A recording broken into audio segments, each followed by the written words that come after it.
Hey everyone, I hope you've been having a good term 3 and as it nears to the trials I'm going to be trying to push forward with my videos. So it has been some time since I've done my last video for sports medicine, but that's mainly because I've had a rush of assessments and now I can finally start doing them again because they've now slowed down. So today we'll actually start critical question 3, which is what role do preventative actions play in enhancing the well-being of the athlete. So this entire critical question, as a rough overview, is basically about the stuff that we can do in order to make sure that the athlete has a good well-being.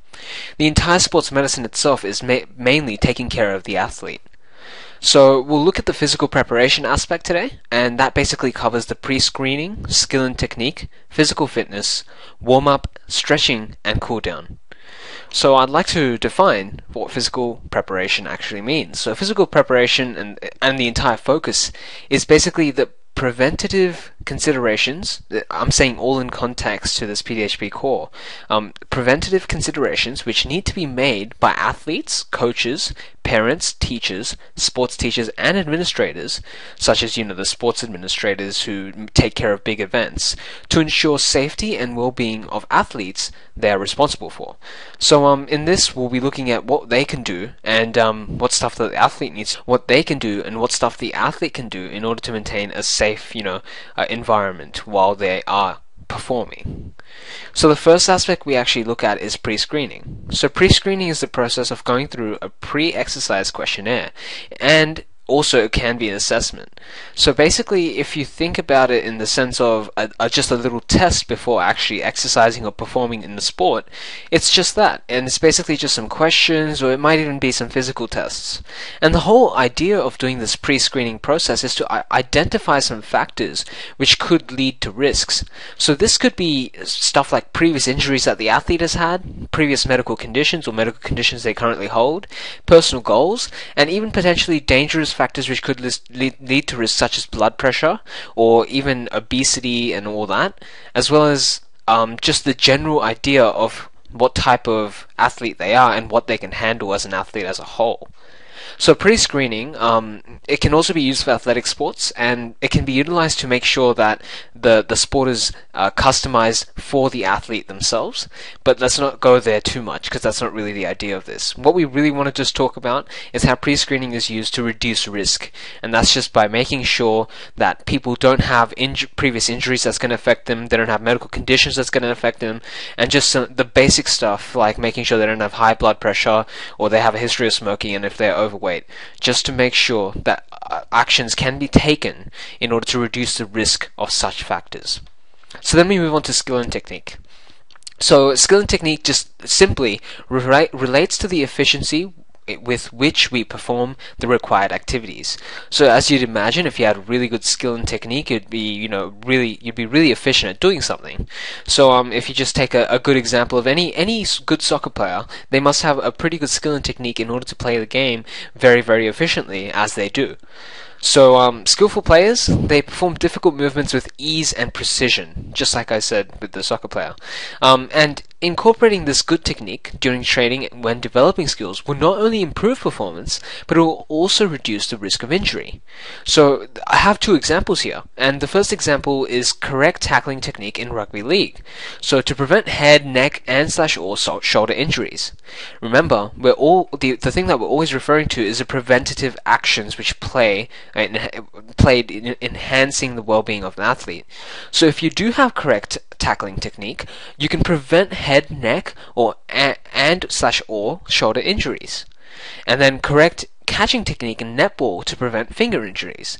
I'm sure if you have ever played netball or basketball even, when catching the ball, you might have had your fingers jarred, because it certainly happened to me. And if I had practiced that well, and if I had the correct catching technique, it would not happen so often, or wouldn't happen at all, hence being a preventative factor. So then we have physical fitness. Now in physical fitness, it's just as it says, it's the ability to carry out the requirements of a sport without undue fatigue, right? So it just means if you can perform the actual sport without any great fatigue, and the fatigue meaning tiredness. So it includes a combination of health and skill related components, for example cardiovascular endurance, strength and flexibility. And additionally, when these when these fitness levels drop, athletes are more prone to developing injuries. Because as the body gets tired, good skill and correct technique disappear. It's just a little bit of common sense, really. If someone is really tired and they're continuing to try and play the whatever they're trying to do, or continuing in the sport or exercise, chances are that they are going to be making more mistakes, and hence good skill and technique is going to be missing gradually as it goes upon the thing. But of course, it always depends on how fit the athlete is. So the physical fitness actually really relates to what can actually happen when they're playing the sport. And if they do not have a good physical fitness, it can lead to a very bad injury just by not being able to cope or be able to actually do the physical tasks needed. So some sports such as rugby, they require superior cardiovascular fitness, together with high levels of strength, power, speed, endurance, and agility, depending on the position played. Now let's have a little think about this. If I was going to play rugby and I did not have these factors, chances are that I'd probably get injured.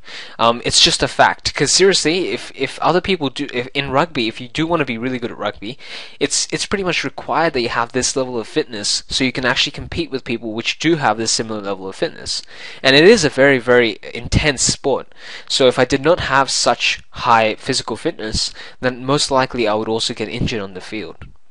So other sports such as gymnastics, they probably do require quite a bit less cardiovascular fitness, but more flexibility and coordination.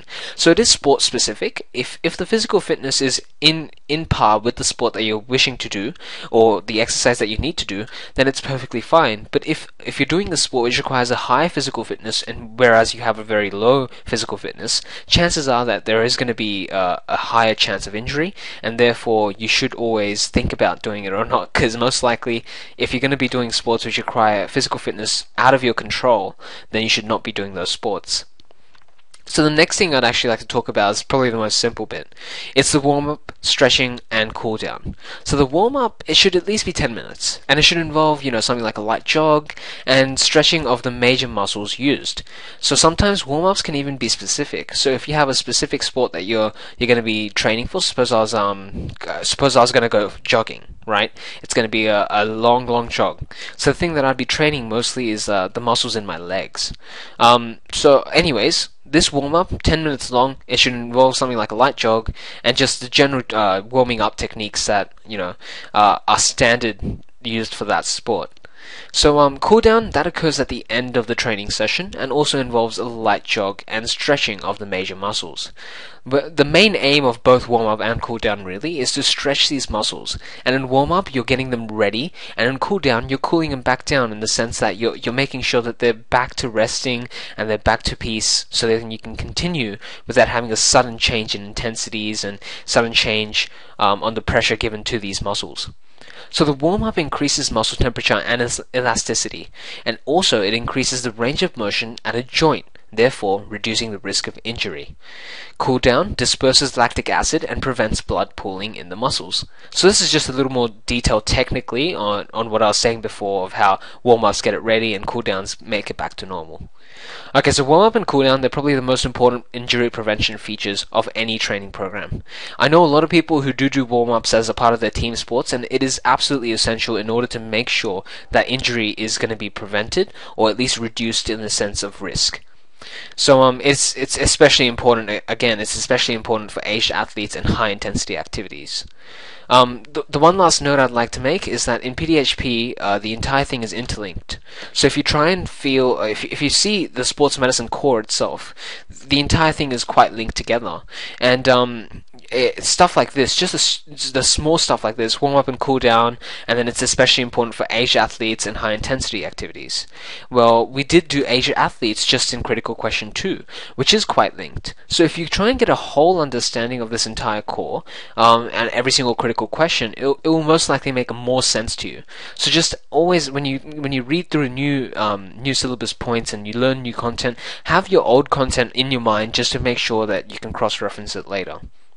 Anyways, thanks for watching. I really do hope this helped, and hopefully I'll see you next time.